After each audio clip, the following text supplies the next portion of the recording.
नमस्कार दोस्तों, R K news में आपका स्वागत है। बेरोजगार करने की योजना नहीं है। अग्निवीर हमारी सेना की आयु कम करने की योजना है।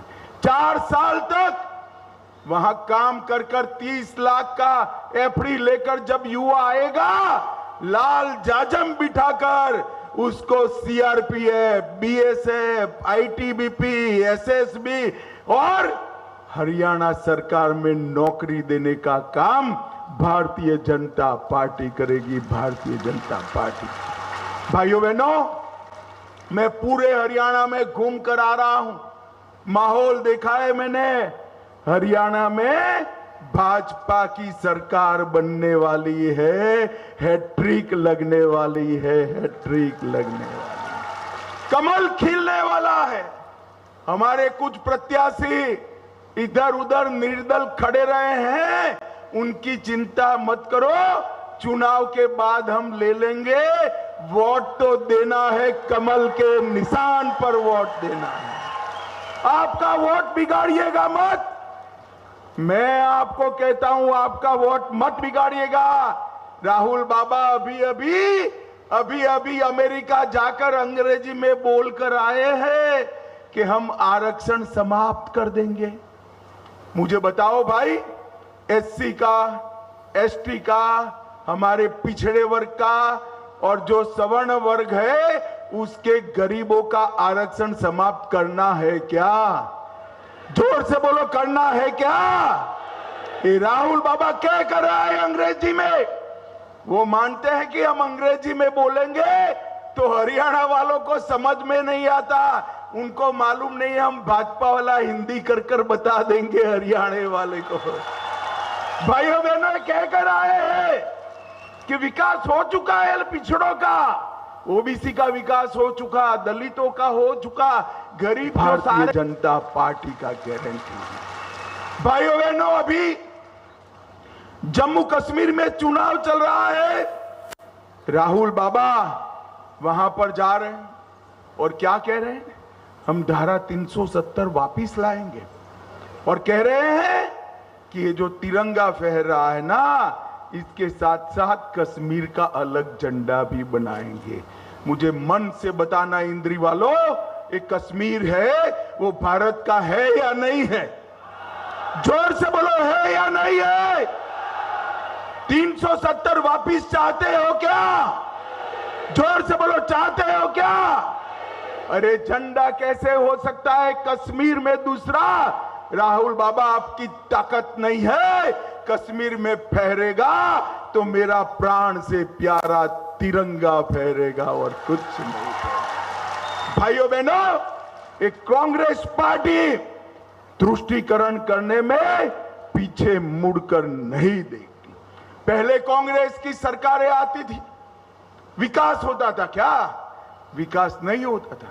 डीलर, दलाल और दामाद की सरकारें चलती थी और अभी भी ये दामाद को खुश करने में पड़े हैं।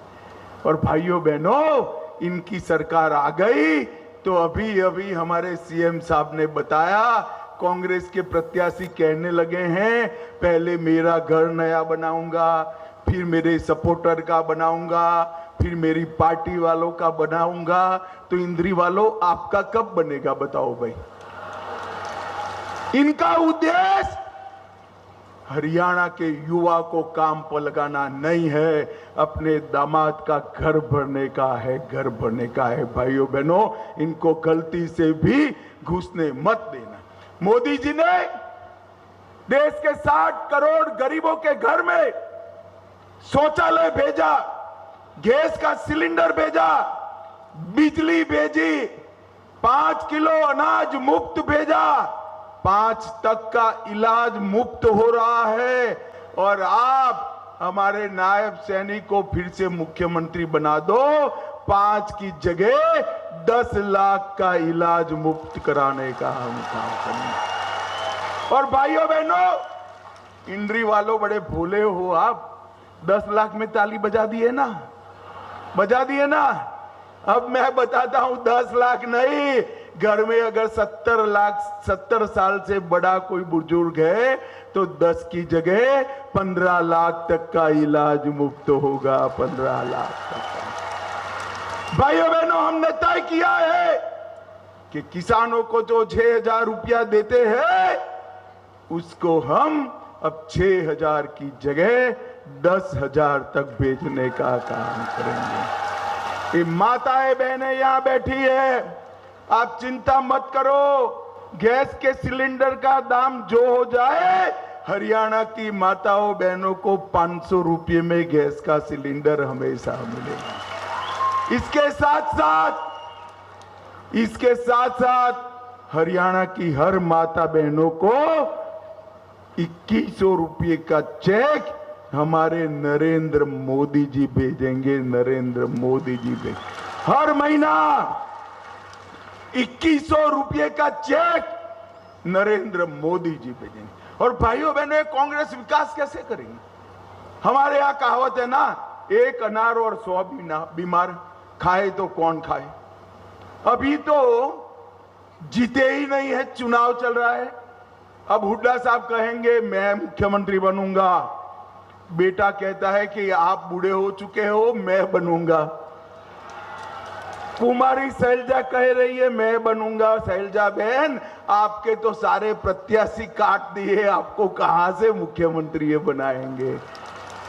और प्रियंका बहन का आदमी सुरजेवाला भी कहता है कि मैं मुख्यमंत्री बनूंगा। अरे भाई, आपकी स्थिति ऐसी है, एक परिवार नई भैंस खरीदता है, भैंस तो अभी गांव के बाहर है, भैंस लाना है, उसको चारा खिलाना है, दूध बनाना है, दूध में से दही बनाना है, फिर मक्खन बनाना है और मक्खन में से घी बनाना है। भैंस अजी गांव के बाहर है और एक घी के लिए अंदर अंदर झगड़ा कर रहे। ये हरियाणा का विकास नहीं कर सकते। हरियाणा का विकास केवल और केवल नरेंद्र मोदी कर रहे हैं। भाइयों बहनों, मैं आपको बताने आया हूं, ये राहुल बाबा झूठ बोलने की फैक्ट्री है। एमएसपी करते हैं। राहुल बाबा, एमएसपी का पूरा अर्थ मालूम है क्या? रबी में कौन सी फसल होती है, खरीफ में कौन सी फसल होती है, मालूम है क्या?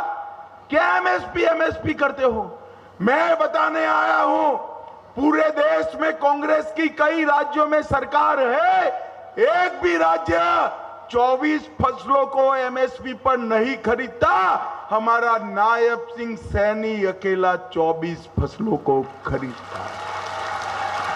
भाइयों बहनों, धान का भाव 1310 रखा था, हमने 2300 करा और सैनी जी को मुख्यमंत्री बना दो, हम 3100 रुपया धान खरीदने का काम करेंगे। गेहूं का भाव उन्होंने 1400 रखा था, मोदी जी ने 2275 करा।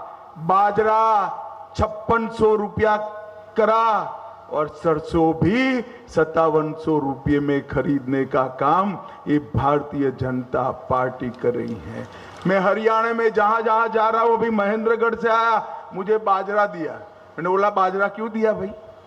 कि हमारा बाजरा कभी सरकार परचेज नहीं करती थी, आपकी सरकार ने ये दाम बढ़ाकर बाजरे वालों को निहाल कर दिया, सरसों वालों को निहाल कर दिया। भाई, हम भावांतर भी देते हैं और धान से तिलहन दलहन पर आते हैं तो 4000 रुपया प्रति हेक्टर भी देते हैं। भाइयों बहनों, आपको मैं बताने आया हूं, भारतीय जनता पार्टी की सरकार अगले 5 साल में 5 लाख नौकरियां देने वाली है। कितनी भाई बोलो तो? अरे जोर से बोलो, और जोर से बोलो, कितनी? और मैं गारंटी देकर जाता हूं, अपॉइंटमेंट लेटर देने के लिए कोई दलाल नहीं आएगा। डाकिया मेरी मां से 51 रुपया सगुन का लेकर बेटे और बेटी को नौकरी का सर्टिफिकेट देकर, कोई खर्ची नहीं, कोई पर्ची नहीं, कोई सिफारिश नहीं, कोई रिश्वत नहीं, कोई इंटरव्यू नहीं। हम पारदर्शिता के साथ 5 लाख लोगों को नौकरी देने का काम हम करेंगे। भाइयों बहनों, आज मैं जब यहां पर आया हूं तब 10 साल में बासमती चावल का देश का सबसे बड़ा निर्यातक हरियाणा बना है और अभी अभी बासमती चावल के निर्यात में जितनी भी अड़चने थी वो क्लियर कर दी है। जितना का जितना बासमती चावल है वो सारा का सारा ऊंचे दाम में दुनिया की मंडियों में भारत सरकार भेजने वाली है। गांव में लाल डोरे में मालिकाना हक हरियाणा ने दिया, पढ़ी लिखी पंचायतें हरियाणा ने दी, माताओं बहनों को 50% का आरक्षण हरियाणा ने दिया, सभी घरों में गैस का सिलेंडर हरियाणा ने पहुंचाया, सभी घरों में शौचालय 10 साल में भारतीय जनता पार्टी में पहुंचाया, खर्ची पर्ची के बगैर नौकरी दी और हमने किसानों को 2-2 हजार 4-4 हजार मुआवजा भी ज्यादा बारिश का देने का काम हमारी नायब सिंह सैनी की सरकार ने किया। भाइयों बहनों, पीएम किसान के तहत करनाल के 51,000 किसानों को 200 करोड़ की सहायता की। किसान मानधन योजना में 1200 किसान पंजीकृत हो गए हैं। आरोग्य योजना में 8 लाख लोगों को करनाल में 5 लाख तक का इलाज मुफ्त मिल रहा है और 761 करोड़ से मेडिकल कॉलेज की स्थापना की है। 200 करोड़ से 85 किलोमीटर लंबा जींद करनाल हाईवे बना दिया। पीएम स्वनिधि के तहत 80 लाख रुपया हमने रेडी पटरी वालों को दिया और आने वाले 5 साल में करनाल में हम एक औद्योगिक मॉडल टाउनशिप बनाने का काम करेंगे। करनाल यमुनानगर रेलवे लाइन बनाएंगे, विश्वकर्मा महाविद्यालय बनाएंगे, हर गांव में ओलंपिक खेल नर्सरी बनाएंगे, 24 की 24 फसलें एमएसपी पर खरीदेंगे, डायलिसिस और डायग्नोसिस मुफ्त किया जाएगा, 500 रुपये में माताओं बहनों को सिलेंडर मिलेगा, हर बच्ची जो कॉलेज जाएगी उसको स्कूटर मिलेगा और 36 की 36 बिरादरियों के लिए हम विकास कल्याण बोर्ड की स्थापना करेंगे और दक्षिण हरियाणा में एक अंतरराष्ट्रीय सफारी का भी निर्माण करने का काम ये भारतीय जनता पार्टी, ये कांग्रेस पार्टी ना देश को सुरक्षित कर सकती, ना देश को विकसित कर सकती। ये कांग्रेस पार्टी भ्रष्टाचार, जातिवाद, परिवारवाद और तुष्टीकरण में। भाइयों बहनों, ये राहुल गांधी राम मंदिर का मखौल उड़ाते हैं, कहते हैं हमने राम मंदिर के विचार को परास्त कर दिया। मुझे बताओ आज इंद्री वालों, राहुल को सुनाई पड़े ऐसे आवाज से बताओ, अयोध्या में राम मंदिर बनना चाहिए था या नहीं बनना चाहिए था? जोर से बोलो, बनना चाहिए था या नहीं बनना चाहिए था? अरे राहुल बाबा, 75 साल तक आपके पुरखे रामलल्ला को टेंट में रखे थे। मोदी जी ही थे जिन्होंने भूमि पूजन भी किया, मंदिर भी बनाया और प्राण प्रतिष्ठा कर कर जय श्री राम। भाइयों बहनों, इनको ना अपनी संस्कृति से लेन देन है, ना अपने इतिहास से, उनको अपने परिवार से लेन देन है, परिवार से। राहुल बाबा, इस 60 करोड़ गरीबों का कल्याण मोदी जी के भाग्य में आया।